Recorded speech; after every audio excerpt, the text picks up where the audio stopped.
ഈശോയിൽ സ്നേഹം നിറഞ്ഞവരെ,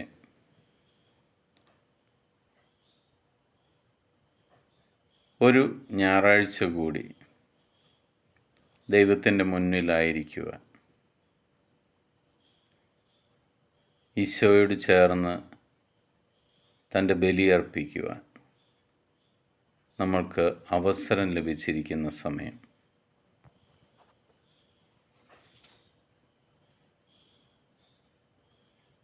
വിശുദ്ധ ഫ്രാൻസിസ് അസീസിയിലെ തെരുവുകളിലൂടെ നടക്കുമ്പോൾ അദ്ദേഹം വഴിയിൽ കണ്ട ഒരു മരത്തോട് ചോദിച്ചു, മരമേ മരമേ, നിന്റെ ദൈവത്തിന് നിനക്ക് എന്താണ് പറയാനുള്ളത്? ആ മരം ഉടനെ തൻ്റെ ഇലകൾ പൊഴിച്ച് അതിൽ പൂക്കൾ വിരിയിച്ച് സമൃദ്ധമായ ഫലങ്ങൾ പുറപ്പെടുവിച്ചു.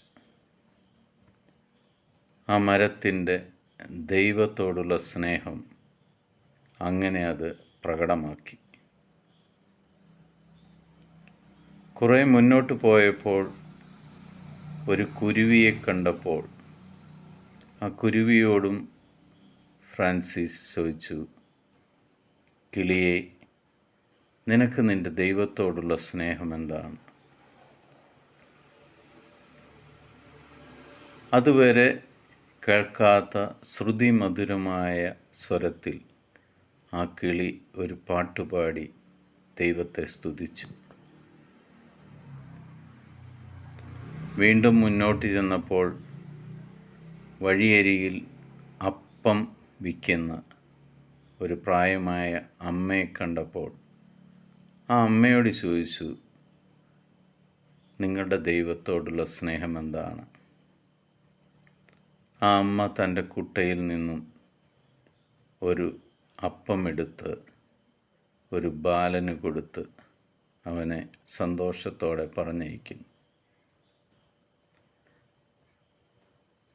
ഈ 3 പ്രവൃത്തിയിലും അവർക്കുള്ളത് മറ്റുള്ളവരുടെ സന്തോഷത്തിനു വേണ്ടി പങ്കുവയ്ക്കുമ്പോൾ അവരിലൂടെ ദൈവത്തെ അവർ മറ്റുള്ളവർക്കും കൊടുക്കുന്ന ഒരു കാഴ്ച. പ്രിയ സഹോദരീ സഹോദരങ്ങളെ, ക്രിസ്തുമസിന് വേണ്ടി നമ്മൾ ഒരുങ്ങിക്കൊണ്ടിരിക്കുമ്പോൾ നമ്മളും സ്വയം ചോദിക്കേണ്ട ഒരു ചോദ്യമാണ്, എൻ്റെ കൂടെയുള്ള യേശുവിനെ ഞാൻ മറ്റുള്ളവർക്ക് വെളിച്ചമായും മറ്റുള്ളവർക്ക് പങ്കുവയ്ക്കാനും കൊടുക്കാറുണ്ടോ? ഇന്ന് നമ്മൾ ശ്രവിക്കുന്ന തിരുവചന ഭാഗം മത്തായിയുടെ സുവിശേഷം 5-ാം അധ്യായം 15-ഉം 16-ഉം തിരുവചനങ്ങൾ.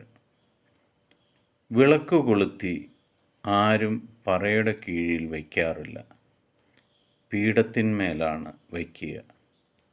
അപ്പോൾ അത് ഭവനത്തിലുള്ള എല്ലാവർക്കും പ്രകാശം നൽകുന്നു.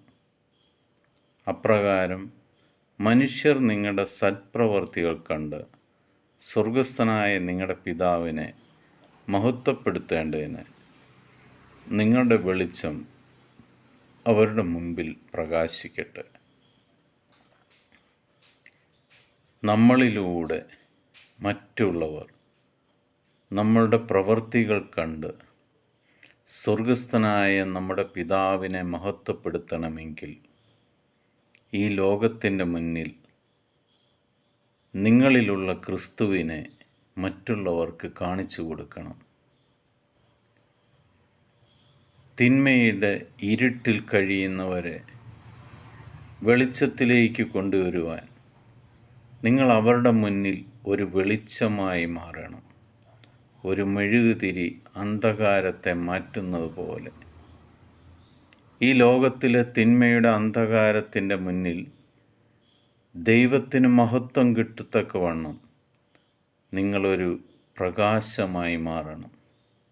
കാരണം തന്നെ ഒറ്റിക്കൊടുത്തതിന് ശേഷം യൂദ ഓടിപ്പോയി. അതിനു ശേഷം തൻ്റെ പ്രിയ ശിഷ്യനായ പത്രോസ് തന്നെ 3 പ്രാവശ്യം അറിയത്തില്ല അറിയത്തില്ല അറിയത്തില്ല എന്ന് പറയുമ്പോഴും ഈശോ ഒന്നും പറഞ്ഞില്ല. മരിച്ചുത്ഥാനം ചെയ്തു തിരിച്ചു വന്ന ഈശോ അതേ പത്രോസിനെ വിളിച്ചിട്ട് പത്രോസിനോട് ചോദിക്കുന്നുണ്ട്, പത്രോസേ, നീ എന്നെ സ്നേഹിക്കുന്നുവോ എന്ന്. വീണ്ടും ചോദിക്കുന്നു, പത്രോസേ, നീ എന്നെ സ്നേഹിക്കുന്നുവോ?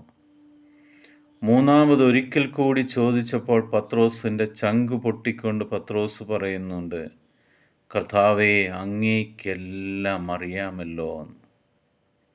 അതെ, ദൈവത്തിനും യേശുക്രിസ്തുവിനും നമ്മളെക്കുറിച്ച് എല്ലാം അറിയാം. അതേ യേശുക്രിസ്തു നമ്മളോട് പറയുകയാണ്, നിന്റെ സ്വർഗസ്ഥനായ പിതാവിനെ മറ്റുള്ളവർ മഹത്വപ്പെടുത്തണമെങ്കിൽ നീ നിന്റെ പ്രവൃത്തിയിലൂടെ ലോകത്തിൻ്റെ മുന്നിൽ നീ മറ്റൊരു ക്രിസ്തുവായി മാറണം.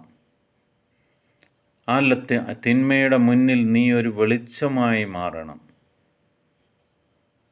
പിതാവായ ദൈവത്തിൻ്റെയും പുത്രനായ യേശുക്രിസ്തുവിൻ്റെയും പരിശുദ്ധാത്മാവിൻ്റെയും കൃപയാലും അനുഗ്രഹത്താലും ഈ വരുന്ന ക്രിസ്തുമസ് സമയം ഈശോ പുൽക്കൂട്ടിൽ പിറക്കുമ്പോൾ അതേ ഈശോ നിങ്ങളുടെ ഹൃദയത്തിലും പിറക്കുകയും അങ്ങനെ ദൈവത്തിന് മഹത്വമുണ്ടാകത്തക്കവണ്ണം നിങ്ങളുടെ പ്രവൃത്തിയിലൂടെ ദൈവനാമം മഹത്വപ്പെടുവാൻ നിങ്ങൾ ഓരോരുത്തരെയും ദൈവം അനുഗ്രഹിക്കട്ടെ എന്ന് പ്രാർത്ഥിക്കുന്നു. മറ്റൊരു വിളക്കായി മാറുവാൻ, അന്ധകാരത്തിന് പ്രകാശമായി മാറുവാൻ ഈ തിരുവചനം ശ്രവിക്കുന്ന ഓരോ മക്കളെയും ദൈവം അനുഗ്രഹിക്കട്ടെ. ദൈവത്തിൻ്റെ സമാധാനം നിങ്ങളുടെ കൂടെ ഉണ്ടായിരിക്കട്ടെ. നിങ്ങളുടെ എല്ലാ പ്രശ്നങ്ങളും മാറി, അന്ധകാരം മാറി, നിങ്ങളുടെ ജീവിതത്തിൽ ഇന്നു മുതൽ യേശുക്രിസ്തു ഒരു പ്രകാശമായി ചൊരിയട്ടെ എന്ന് പ്രാർത്ഥിക്കുന്നു. ഈശോ മിശിഹായ്ക്ക് സ്തുതിയായിരിക്കട്ടെ.